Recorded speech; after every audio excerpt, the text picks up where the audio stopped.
اللہم صلی علی سیدنا محمد وعلی آل سیدنا محمد۔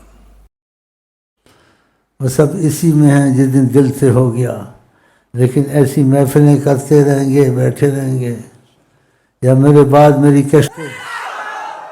کشتے سنتے رہو گے، تب بھی تمہارا مسئلہ چل جائے گا، کیونکہ تم نسبت رسول میں ہو نا۔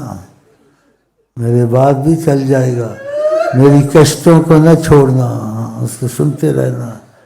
شیخ امین آقا جی کی طرف سے کیا کہتا ہے، پھر اس در سے بھی تم کو فیض چلے گا انشاءاللہ، ہاں پتہ چلے گا۔ ہاں کیونکہ یہ جھوٹی باتیں نہیں ہے نا، آقا پہ کوئی جھوٹ بولے ایمان رہے گا؟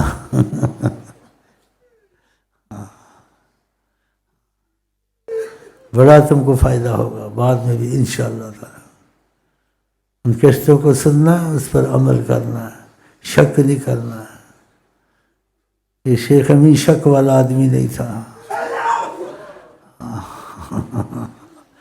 وہ سب کو بھول سکتا تھا لیکن آقا کو نہیں بھول سکتا تھا، اور تم کو بھی یہی سکھاتا تھا کہ سب کو بھول جاؤ، آقا کو نہ بھولو۔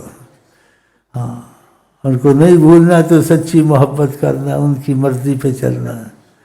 پکا شیعہ سنی بریلوی نہیں بننا، پکا عاشق رسول، نیت پکی۔